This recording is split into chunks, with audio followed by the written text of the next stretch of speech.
everybody.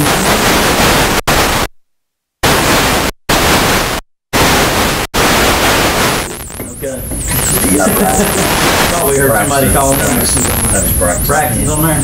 Well, welcome, Braxton. Appreciate you calling in. Can you hear us? Yes, sir. This is Commissioner. All right. Perfect. Perfect. Into the room.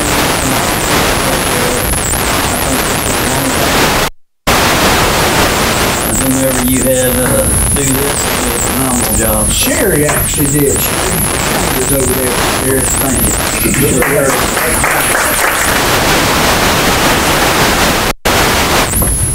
Also would like to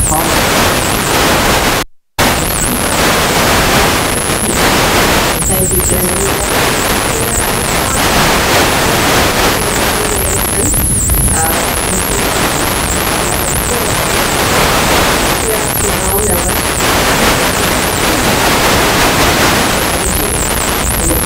All of you folks here.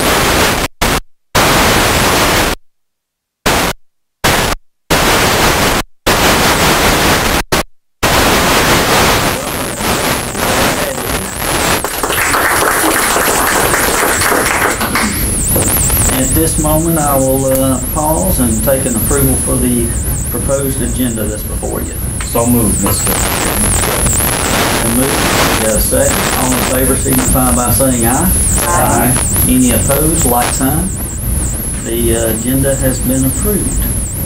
I'll pause and give you a minute to review the minutes, and at the proper time, make a motion or comment on any changes you see fit.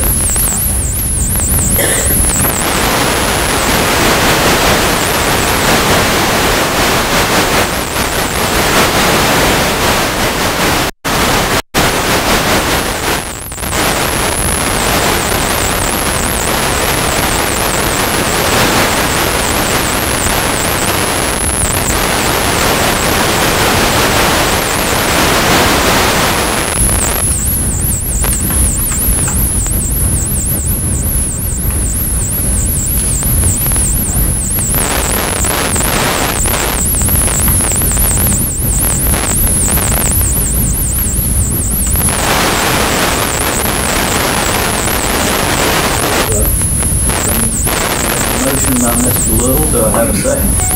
Second. Have a second. All in favor, signify by saying aye. Aye.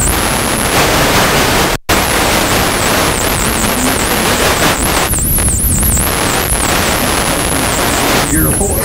Thank you, Mr. Chairman, and members of the board. Always good to be here with you. And I know a month or two is going to be a little bit more of a robust agenda, with certainly nothing wrong with that. A couple of things, Megan, welcome. Look forward to working with you. Hopefully we'll keep your business light, but something tells me that's probably not the case. Mr. Little was recently reappointed by Governor Deal, and we were very, very happy to see that. So congratulations on that, sir. And Mr. Cagle, if you don't mind, it's probably too late if you do, but Mr. Cagle is going to be going out to Los Angeles, and I did not want to miss the opportunity to thank you for your service to the state of Georgia, and certainly what you do for the children of Georgia and the families of Georgia. And it has been a wonderful working relationship with you and your staff, and you set that tone. So thank you very much. Also has, a lot of people don't know, but supervision background from the days in North Carolina. And Assistant Commissioner Maurer, who couldn't be here with us, actually remembered Mr.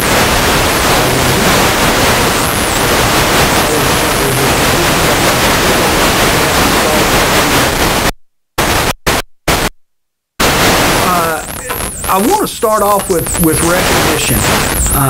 We do, and many agencies do, either a commissioner's coin or a leadership coin. We call it a leadership coin. I don't give them out much, and that's but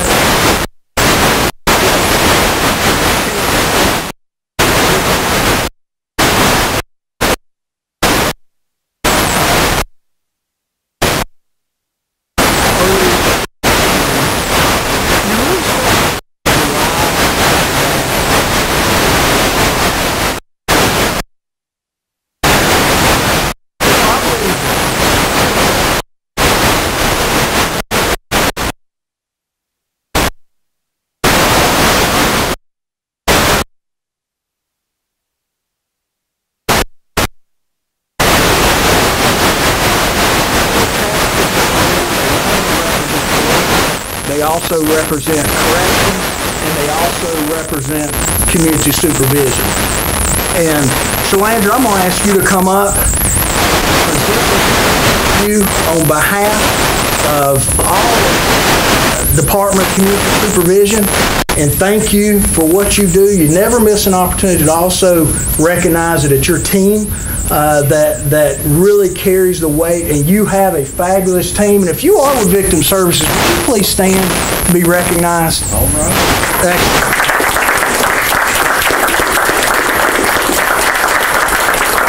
So when you talk about behind the scenes making a difference, I wish we didn't have to have a Victim Services. I say that in all seriousness. I wish we didn't. Unfortunately, we have to.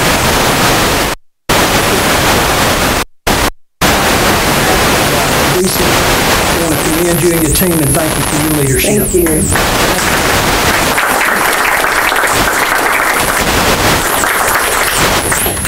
And I'm going to ask at this time, Richard Olson's going to come forward with our second annual award ceremony for DCS, and he's going to give a brief. I can't tell you how proud I was with the coordination of it, of staff, and just a lot of good work going on. So, Richard? Thank you, Mike. Good morning. Good morning. Our annual award ceremony took place on October 5th in the auditorium at GPSTC. We had approximately 350 people attend. Our keynote speaker was our board member, Ms. Feelingame, who gave us a very nice, inspirational, and inspiring speech. We presented 7 DCS awards, and for these we received over 170 nominations. We started with the DCS Customer Service Award, which is in recognition of individuals who have performed exceptionally acts for coworkers, returning citizens, or the general public, and increased public safety or community improvement. And the winner was Genesia Hill Bowl in District 7, the Rome Circuit. We then had the DCS Leadership Award, which is in recognition of individuals who have exemplified outstanding performance in guiding attention to issues and concerns that impact the quality of agency work and the environment. And the winner was Maria Stevenson, who is in our training unit. Next was the DCS Stakeholders Award. This is in recognition of individuals or organizations that are outside DCS, which have made significant contributions to offenders or the general public, which further the DCS mission. And the winner this year was the Pineland Behavioral Health Institute. The executor was June DiPolito. And this is in the District 8 Middle Lyons Circuit. We next had the DCS Tiffany Bishop Award, and this is in recognition of first-year DCS officers who have performed beyond expected standards, produced consistently high-quality work, and unity with coworkers and the community. The winner was Quintina Burrows-Lee in District 5, the Atlanta Circuit. Following that was our DCS Heroism Award, which is in recognition of performing a heroic or courageous act while under the threat of physical attack or at the risk of personal safety. This time, this was a group award to 17 people to District 7 in the Rome and Tallapoosa circuits. And very briefly, this incident involved a violent offender that escaped from the Floyd County Courthouse on May 8th of this year. He was waiting for a probation hearing. Once his escape was known, our DCS officers immediately responded to assist and were instrumental in his capture, which was late at night on the same day along a dangerous bank of the Edgewood River. Lastly, we had the DCS Employee of the Year Award, which is in recognition of individuals who are committed to high-quality work and have achieved substantial contributions within the criminal justice field. And we have 2 categories for this award, one for sworn staff and one for non-sworn staff. The non-sworn Employee of the Year was Rick Copeland, and the sworn Employee of the Year was Stephanie Spam in the District 8.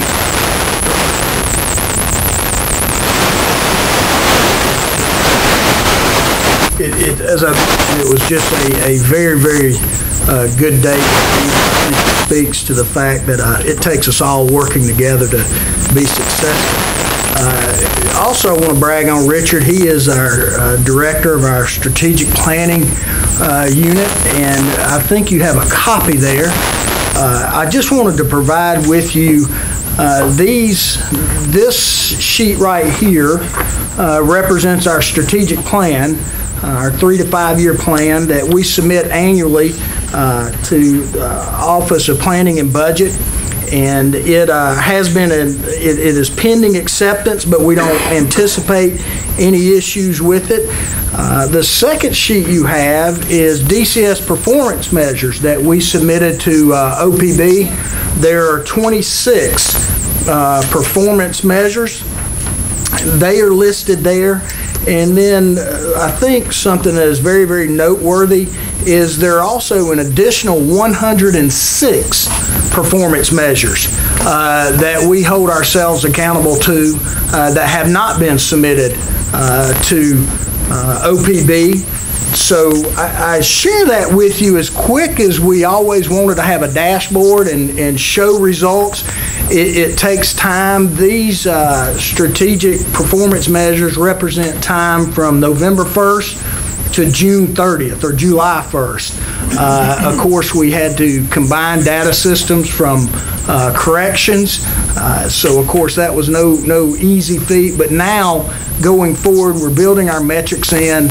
And when I'm long gone, there'll still be something in place to measure performance in every one of our areas that we are responsible for. So I just wanted you all to have a chance to see that. We will also send that out electronically to you, so you'll have it. But I mainly just wanted you to see it and be aware, and certainly thank Richard Olson and his team for that. Sale. Very pleased to report that we have just kicked off the incredible leadership development. We worked closely with a private partner to develop that 6-month program. We will soon have our first group of 25 entering that. I am excited about that. It's been a long time in the making, but our training unit continues to do just fabulous work. We are into our 3rd basic class that is under the new blended learning model. Basic is 8 weeks long. 5 of those weeks are at Gypstick. The other 3 are online. We continue to learn from that, but thus far the feedback has been excellent. It frees up space for Gypstick, and it also gives that quality of life and that blending of work life to those that are going through the academy.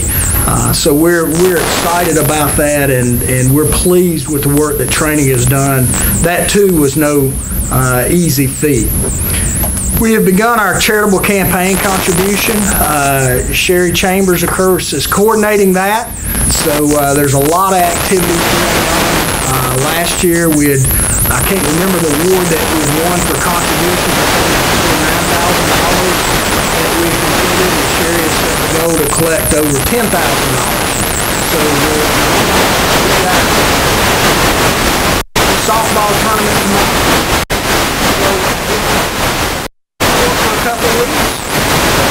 Billy Morrison will be around you that central office will win. Now, we haven't yet, but this could be the year.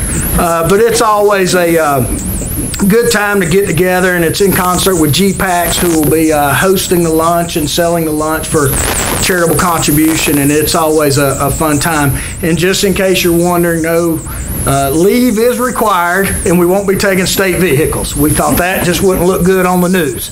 But I think it speaks to the dedication of staff that want to come on their own time and participate, so we're excited about that.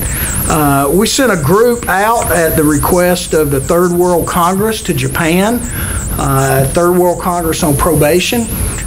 We had a request for 2 presentations out there, and Sandra Thomas and Scott Maurer and Bert Fluellen and Phil Sellers went and presented and did a fabulous job. Heard nothing but positive feedback. One thing that Georgia was recognized for that I'm not so sure we're real proud of, but believe it or not, Georgia leads the world in the number of individuals on adult felony probation. They lead the world. Now, obviously, we lead the nation, but having the largest criminal justice system in the world, and you'll hear some more from Mark Morris, who will talk about some of the strategies that we're employing through the Criminal Justice Reform Council to reduce that. We continue our partnership with National Institute of Corrections. Mr. Morrison will talk about South Carolina coming down to visit, as well as other states that are coming. But it is even telling there that not only do we lead the nation and world in a number of those under community supervision, we also have the highest caseloads, almost triple what the average is on a national level. So that's why I speak to that is absolutely imperative. We've got to focus on our high-risk, high-need offenders. It seems counterintuitive to quote Justice Boggs, but sometimes we can over-supervise folks. And research says we won't get a good return on our investment, and we've got to make sure we're supervising and providing the right level of services. And quite candidly, pains me to say it, from starting in probation in 1989, but some folks just don't need our help. That's the truth of the matter, and we've got to be able to call those out. We have recent for APPA and also the Community Corrections Association. That's reflective of the good work that is being done. We have submitted our budget request. There is no ad or request except for a day reporting center in the Alcovy Judicial Circuit. If you recall, last year we had requested Gwinnett and Alcovy. We were funded for Gwinnett, and they asked to carry Alcovy over. But kudos to the Alcovy Judicial Circuit, not just from the DCS staff, but the entire criminal justice arena out there. They have already embarked upon establishing that and getting that up and running, as well as Gwinnett. So we are pleased about that. But other than that, the budget will remain flat. We have no and do not expect any direct legislation that has a impact on DCS. So I will certainly keep you updated. Recently, Assistant Commissioner Maurer presented before the Senate Subcommittee on Homelessness. I think Commissioner Niles was there, and Commissioner Doge, I don't remember if you were there. You had, Jay Sanders was there, and a lot of interest in what we're doing with that issue. We talked about the prison reentry initiative that we are all involved in, and in fact, one of the recipients of the Employee of the Year, Reggie Kofer, is actually at one of our sites out in Augusta. So that was very, very deserving, but we were at the table for that. We continue to be engaged in the Criminal Justice Reform Council. Bert Fluellen, our Chief Operating Officer, was at the meeting this previous week, and as you know, Mark Morris is carrying those initiatives for us. And as soon as I conclude here, Mark, I think what I'll do is have you come up after my remarks and do a presentation, if that's good with you. So we continue to be engaged in that. Ride-alongs. I cannot tell you the value we have gained from ride-alongs, not just from legislators, but stakeholders in general. I know everybody's time is busy, but if you could ever squeeze 2 or 4 hours out of your day for a ride-along, I think it would be extremely valuable, not just for you, but if you know of anybody that it would be of value to. It's one thing to talk about what's being done in the field. It's another to actually ride out there with an officer in the field and see the great work that they are doing. But we continue to get a good return on our investment there and view that as part of our responsibility to educate all of our stakeholders. We met with the DAs last week in Brasstown. That's always a challenging meeting. It's like meeting with them and the sheriffs. But I did come back alive, but I also wore a ballistics vest just in case. But we talked very candidly about the implementation of Senate Bill 174, and I would be less than honest if I said there was not some angst and disagreement about some of the implementations of it, but we are working through that, and our position continues to be is follow the research, focus on high-risk, high-need offenders, and that's the end state. Also, we'll be going next week. This is the first time we've been asked to come to the Superior Court Judges Administrative Assistants Conference, whereas you can certainly understand the admin assistant is usually the gatekeeper. And so we have been invited to come and do a presentation for the organization of DCS, its creation, and what we're about now, and answer questions. So I'm glad that was a group that, not by intent, but was overlooked on our part until we received the invite. Quite candidly, I never even knew they existed. So we are looking forward to that. Before one closure, are there any questions, issues, concerns I could address for the board? No question, Mr. Chairman, if I may, I just want to brag on DCS for a minute and just thank you, Commissioner Nail, for how you participated in our Victim Visitors Day in Cordele just on Tuesday. Absolutely. And then prior to that, the parole board had an off-site training that the parole board itself went to, and Commissioner Nail and others from DCS came and participated in that, as well as Commissioner Dozier and DOC. And you know, when DCS began, you had officers who had never been to a parole revocation hearing. Right. Yeah. And a lot of new hires as well, because you had to hire new employees. And the parole board is, we want to say thank you for the training that you've given them, and what a good job they're doing. Yeah. Well, thank you, Mr. Mills. I appreciate it, and forgive me, but I too appreciated the opportunity to be down with you in Cordele. I think you put it very nice when you said anytime we can have dialogue and communication across lines, we're all going to get better from it. So I certainly appreciate that opportunity. Any other questions? I'd like to close out, and then I'll just turn it over to Mark Morris, but a brief video that we showed at our awards ceremony. And one thing with DCS, the tagline, whether others have adopted it or not, is making a difference. Every day, set out to make a difference. And when you go to bed at night, you ask yourself, did you make a difference? I want to tell you, when you see this video, you remember the Hurricane Irma, of course, that came through. When you talk about folks making a difference, it is absolutely incredible. Because when we asked for volunteers, we said, let's ask and see if we get enough. When we had a call for volunteers, within 2 hours we had over 400 officers that said we'll go wherever we're needed. Had to turn them away, had to actually just take 200. That was a good sign.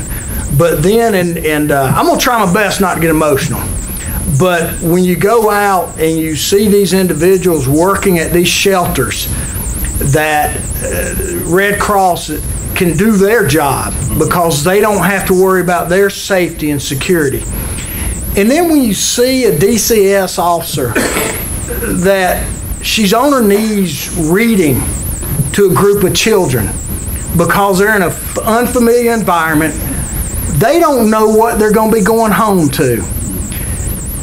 And then when you see a group of DCS officers that has pizza delivered, and they take their pizza and they give it to a homeless family that unfortunately was denied entry into that shelter because they were from that community, and you see them spend an hour on the phone with Red Cross convincing them they need to be in that shelter. And then when you see a group of officers participating in a birthday celebration for a special needs child while he is in that shelter, that, I believe, epitomizes what the Department of Community Supervision is all about in making a difference. So I hope you'll enjoy this presentation.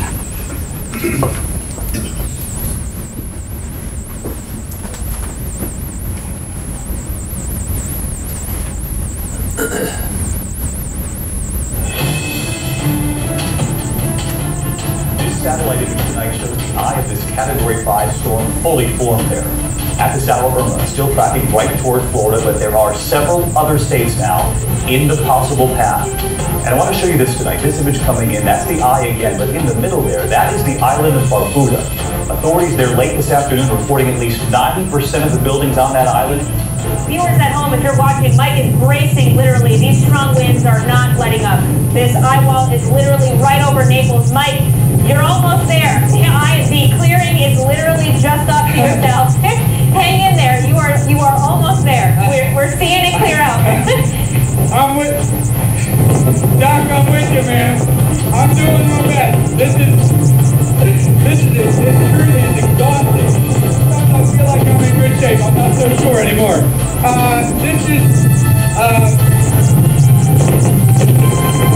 This is an eye wall. Yes. Record-setting flooding, you can see it here, and nearly 6 million homes and businesses across the state are without power. Now Irma is affecting... Recent trajectory models have it impacting more of Georgia than the original projections that were designed, we thought, only to hit the coastal areas of our state. It appears that it may very well be moving more westward than had originally been thought. We don't know at this time, and we'll, of course, bring everyone up to speed as we know more about that particular trajectory. I want to caution all Georgians that just because the weather now may appear to be calm, do not take that for granted.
parolees and probationers helped get a woman out of a house hit by a tree today. Channel 2's Mark Winnie has the story of how they're playing a different kind of role during the storm. Our agency, the Department of Community Supervision, deployed approximately 200 officers east, west, and south of the metropolitan Atlanta area. Georgia Department of Community Supervision Officer James Hill says DCS officers whose normal mission is trying to keep parolees and probationers off the wrong path deployed across the state in anticipation of the possible path of Tropical Storm Irma. He says DCS officers in Macon helped extract a woman from a house hit by a tree. Initially, our response was to early evacuation efforts.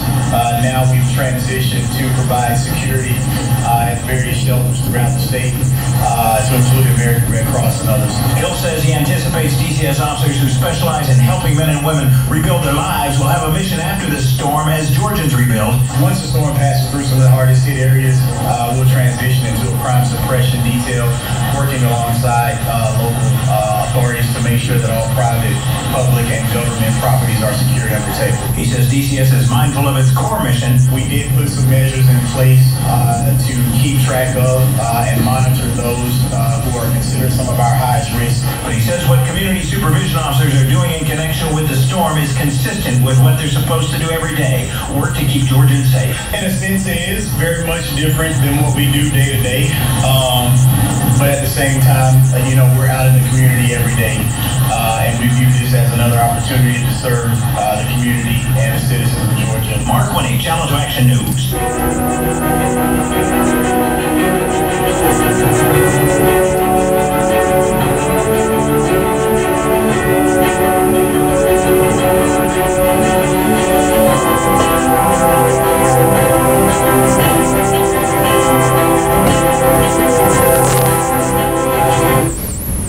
Thank you.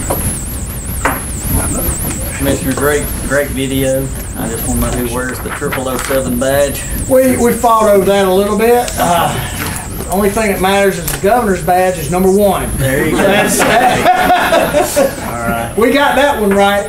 Great video, and thank you for what I the staff appreciate has it. done. I think you're exactly right. That epitomizes what the department and the state should represent. Yes, sir. Thank you. Thank you, Commissioner. Mark? What do I point at? Okay. Good morning, everyone, and I'm going to continue the theme in making a difference because I think the whole premise of Senate Bill 174 was to make a difference in the lives of these offenders. And how we do that is what I'm going to go over with you in this presentation.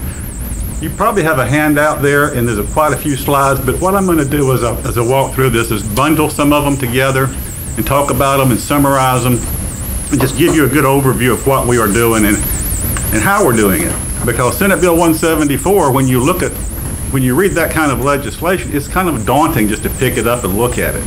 So we kind of had to dissect it and break it up. So let me back up just a little bit. So the objectives of Senate Bill 174, as you see here, was in a sense to make a difference by reducing those caseload sizes. And what we want to do is take those high risk and high needs offenders and focus on them.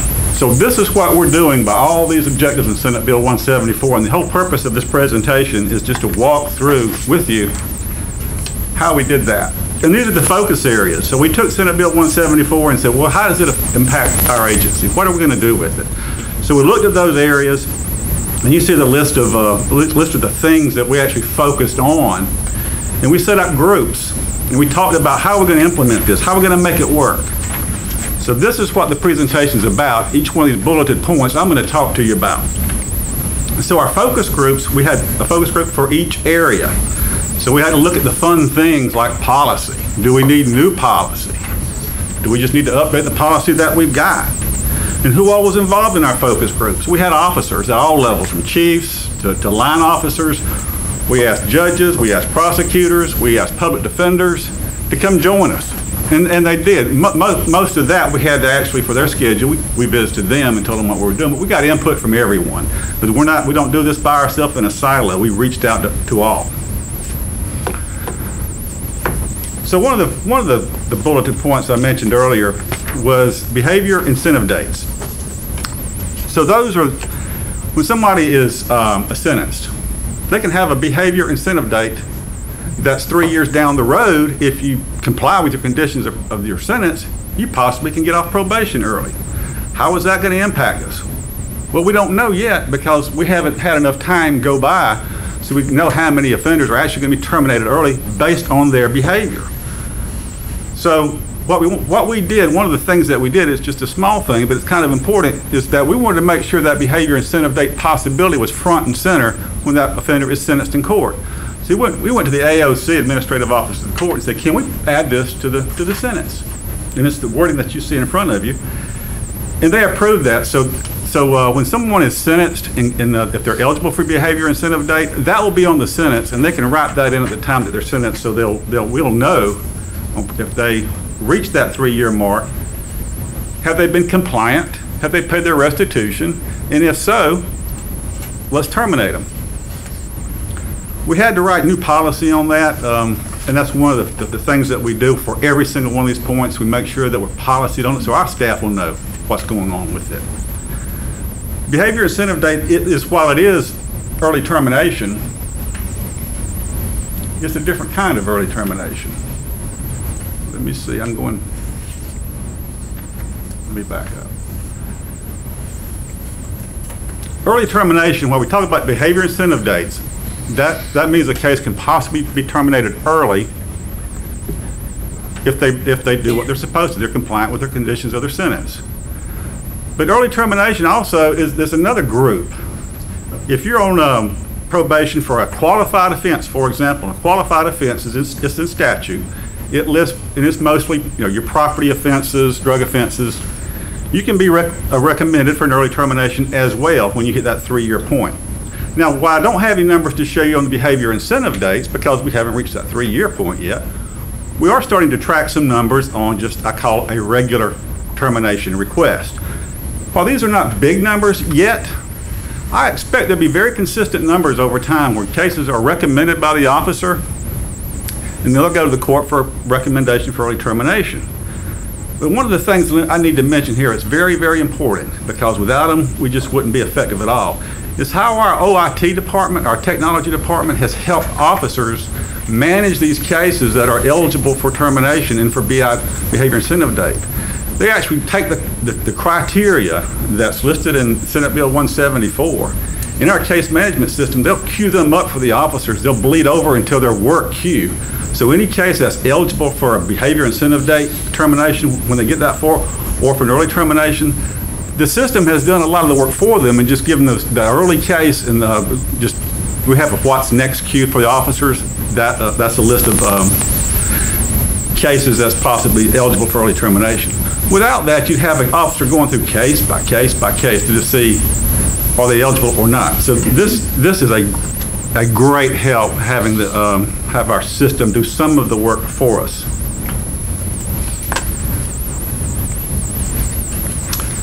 Another part of the Senate bill was the enhanced supervision model. You've heard of the body cameras and officers having the body cameras on. It's just part of the way we do business. We've had 1,713 staff trained on this enhanced supervision model. Now the big thing is that all new officers will be trained in basic on this ESP program.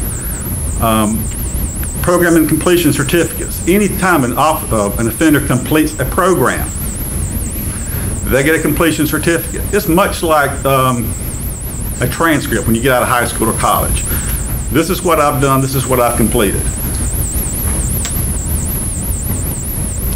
Proactive case plan. Another part of Senate Bill 174 was how the case plan the officers can work from.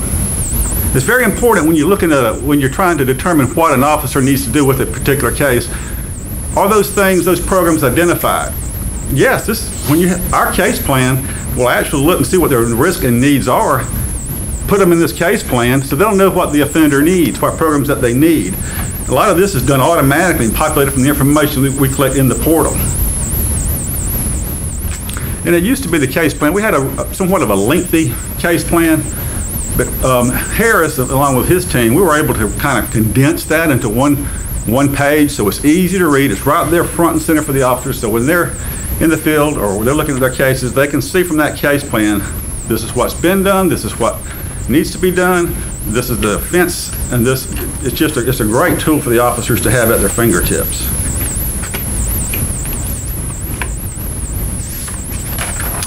But this particular one is really, probably has one of the biggest impacts or potential impacts on our caseloads. Unsupervised status, we've had the ability to put cases in unsupervised status for a while. Senate Bill 174 give us the ability to put cases in unsupervised status even if they still owe a fine, because you get to some point where it's uncollectible. You can't take an offender back for failure to pay if it's not if they can't afford it. So the good thing is we can put a case in unsupervised status now, even if they owe a fine. So how has this impacted us? Well, to the tune of about almost 19,000 cases since July 1st, we've moved to unsupervised status. And another, it's worth mentioning again, all of those cases that's in transition and moving comes up in the officer's what's next queue, so I don't have to go digging through my caseload. They're front and center. I can't tell you, I wish I was smart enough to go back and determine how many hours that saved us over these months, and officers having to flip through caseloads, because when I started a few years ago in probation, we had binders, just binders of case notes, and we had to go through each one at a time. But this kind of technology makes us so much faster and better at what we do. Alternatives. Alternatives now can be used regardless of your status, your probation status, parole status. Our detention centers, our RSATs, our secure and non-secure sanctions are available to all of our offenders, regardless of where they are as far as status, probation or parole. And one of the things that we wanted to do too, and I'll talk a little bit more about it in a minute, is how we get the offender from a county jail to the RSAT or to the detention center. How do we streamline that process? How do we use our technology, like we've done so far, and make a better referral? And that's one of the things, some of the stuff that we've worked on also. Not just identifying and educating our staff what our alternatives are and that they're available to everybody, but how can we better make that referral? We want to use technology where we can. That's just, to me, that's just common sense. So these are our list of alternatives: our community sanctions, our secure sanctions, and this is what we educated staff, our judiciary, public defenders on. This is what's available to us.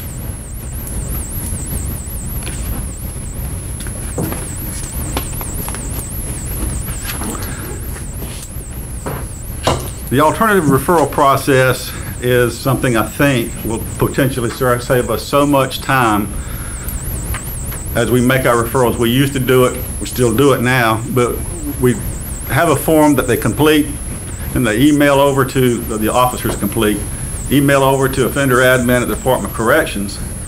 Well, what this process will do, it's 3 phases. What this process is going to do is it's going to allow us to use the information that we've already collected over time. It automatically populates that referral form. You don't want to have to keep typing in the same data over and over and over again, but we do. But with this process, it grabs the data that we've already collected, puts it in the form, and it sends it to the Department of Corrections offender admin. It makes we don't have as many errors when submitting packets. We can do it faster, which means somebody gets to a detention center and RSAT more timely. And that's just phase 1. And I can't get into phase 2 and phase 3 because I'm not smart enough by technology-wise to explain it to you. But instead of even filling out the form, this is just, the 2 agencies will talk to each other somehow. This is in the process. And we'll be able to communicate that way once the officer makes that referral in our case management system. It'll just send it over, and much of the information will already be there. But I will mention the part that I think excites me the most is an app. Our stretch goal is for officers to have, they all got smartphones, so let's have a referral app on your phone that'll tell you that anytime you look at it that I've made a referral to a detention center, the referral's been accepted, and here's the bed date. All I got to do is pull out my smartphone and pull up the app, and these are my offenders that's ready to go. So that's our goal, is to use technology to make us better officers and more efficient.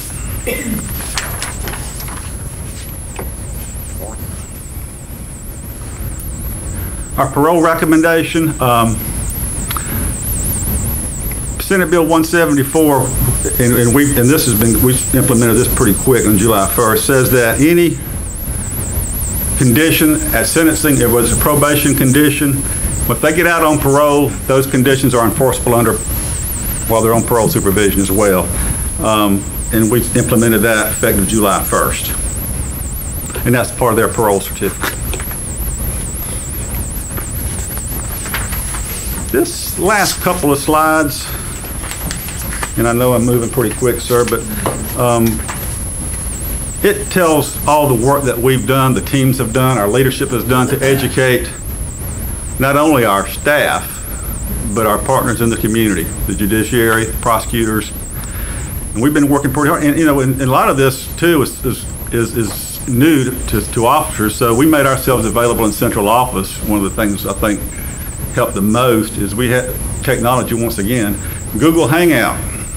Every week we'd have a Google Hangout meeting. If you have a question about unsupervised status, who's eligible, about what a bid date is, about terminations, about alternatives, we had a hangout every week. So anybody that wanted to come on and ask questions, you could. Or if you felt more comfortable typing a question on an Excel spreadsheet, you can do that too, because we made this Excel spreadsheet where you could type your question and then we'd come back and give you the answer, and again, shared it with everybody, all the officers and staff. So we had multiple ways of educating our staff in the community just to make sure we did get the word out on what the changes are and how to implement it.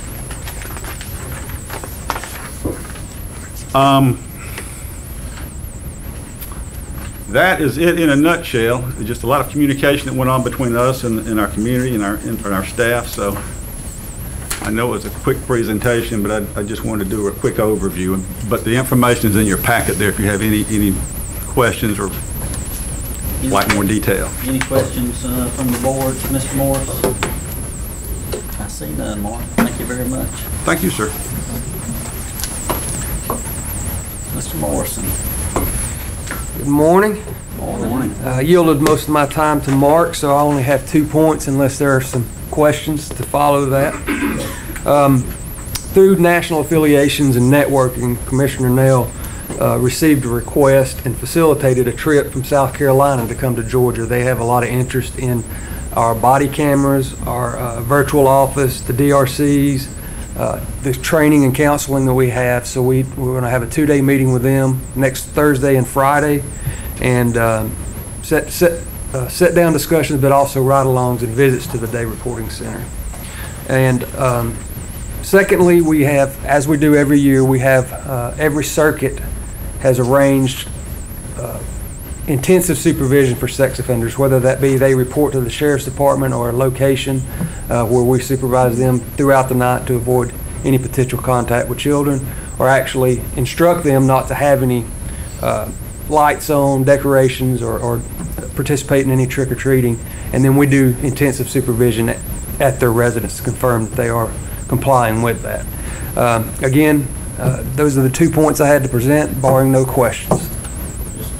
Just a comment, just make sure those officers know the board appreciates them giving up their Halloween with their kids and their families. And I know that's a burden on them. Yes, sir. Will do. Thank you. Any questions for Mr. Morrison? I see none. Thank you, sir.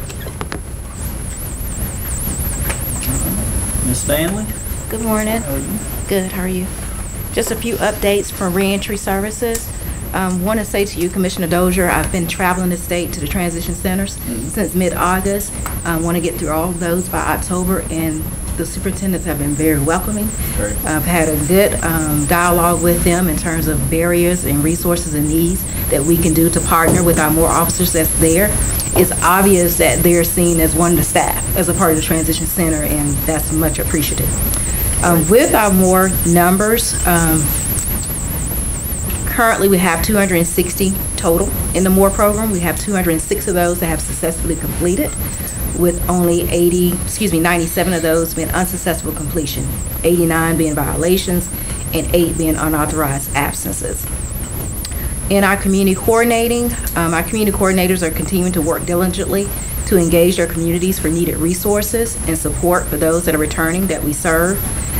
This time last year to now, we've increased our resources by 44%. We have a total currently of 2,531 resources available throughout the 17 pilot sites to support those returning. Our focus has continued to be on the quality of services that's available in those resources and not just the quantity and numbers available. Healing Communities also supports those initiatives with some additional resources through our Stations of Hope. We've trained to date about 1,300 individuals. We have 434 identified Stations of Hope and 235 that's actively working with us.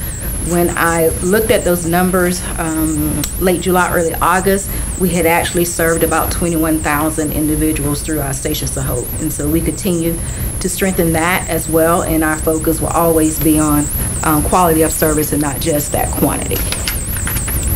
With our community engagement, we are working with Dave Killersbread for their Second Chance Summit that will be held the 30th of this month.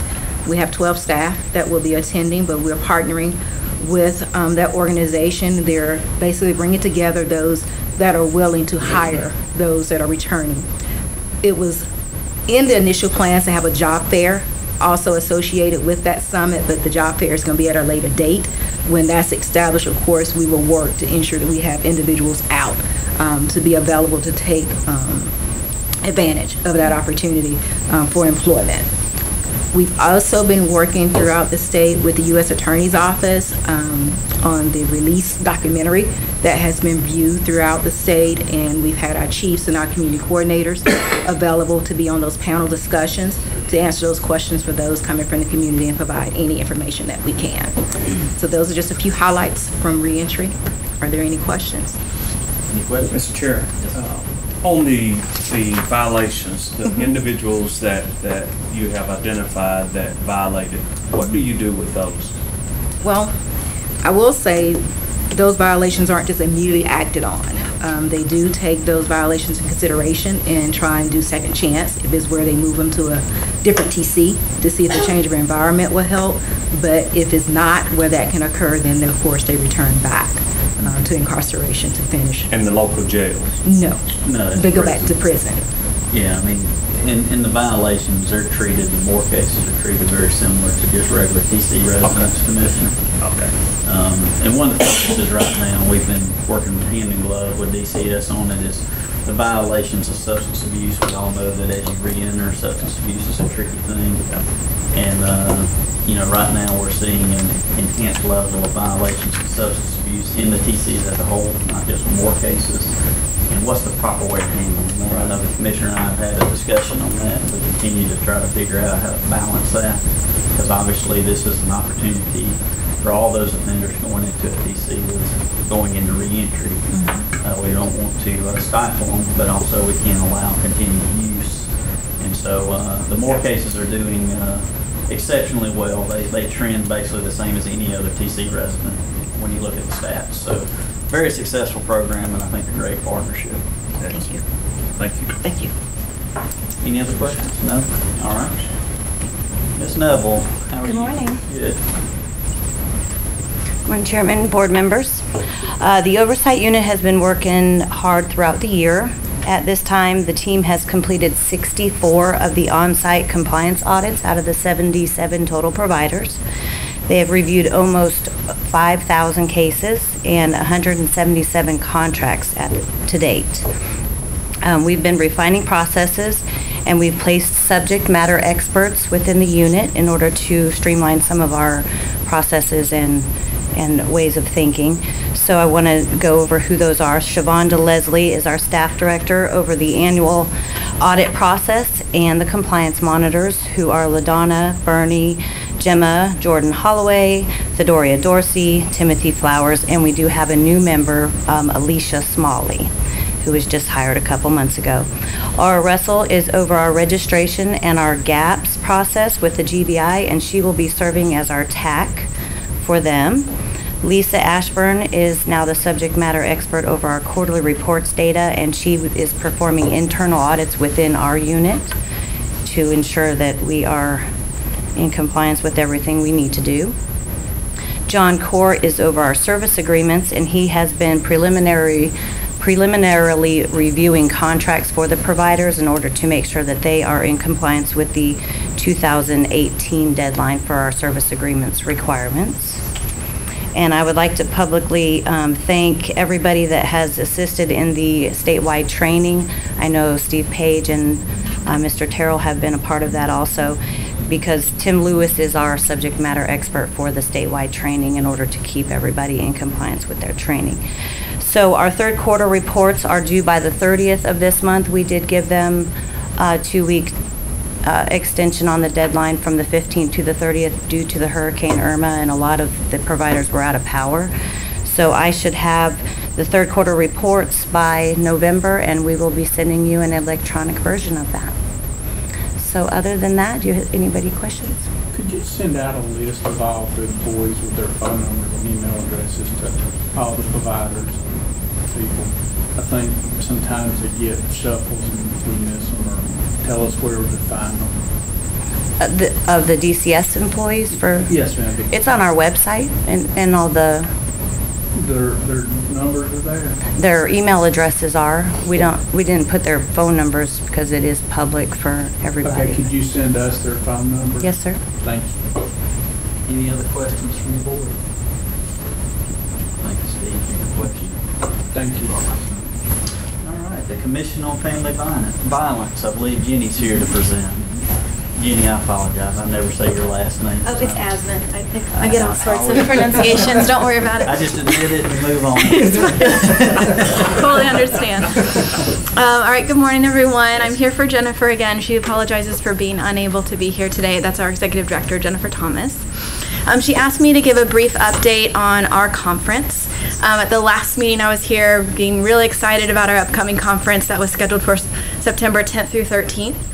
We did have to cancel that due to Hurricane Irma as well, but we were able to reschedule for November 5th through 7th. And so that's been a process, but we're really excited that we were able to make that work. We had to readjust some of the schedule. We added a keynote to Sunday night, but it will be held in Athens again at the same location. We have 374 confirmed registrants, so we had to go back through everybody who was originally confirmed and get them to tell us if they can come again or not. And actually having these new dates has allowed for new people to register for our conference, so we've actually have about 30 new registrants who have just signed up for our new dates. And we're working to redistribute the scholarships that we also have for those conference dates as well. So we just want to thank DCS for their support and for helped us create this great conference manual that we'll be able to continue to use since our workshops will be the same. And also for providing 3 DCS officers for security purposes each day of our conference. That's my report. Good. Thank you. Any questions for Jenny? No? All right. Mr. Chairman, if I could, I just wanted to brag on Jennifer Thomas. She is actually in the Carl Vinson Institute of Government. They have started back their certified manager program, and she is in that, and that's no easy feat. But just wanted to give her accolades for that. Absolutely. Do we have any old or new business to be brought up? See none. I do have a comment before we adjourn.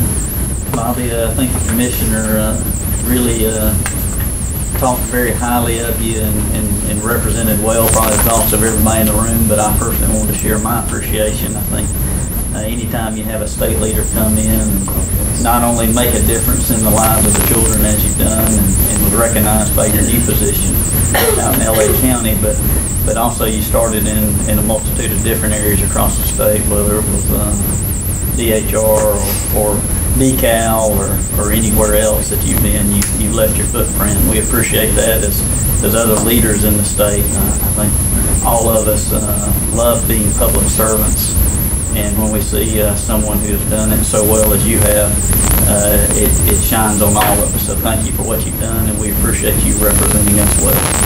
Thank you, sir. Anything else before I take a motion for adjournment? you know, we'll plan to have a meeting in November for. Do you know yet? We haven't discussed it yet. I haven't given a lot of thought, Commissioner, so we'll discuss it sooner rather than later. I will expand a little bit. I think what we asked, or at least I asked, and that's to make sure that when we have a board meeting, it's very substantive, and we don't just meet to go through the motions. So as Commissioner looks at the agenda, Steve, we'll get that out to the members. But I did appreciate the meeting today, and I think you guys did a phenomenal job meeting that request by the board and myself personally. So thank you. Thank you. Any other comments or questions? No. Well, I'll take a motion for adjournment. So moved. Braxton. We have a motion by Mr. Braxton Cotton, and we have a second by Mr. Bobby Cagle. All in favor, start by saying aye. Aye. Thank y'all. Thank you, Braxton, too, for calling in. Appreciate it.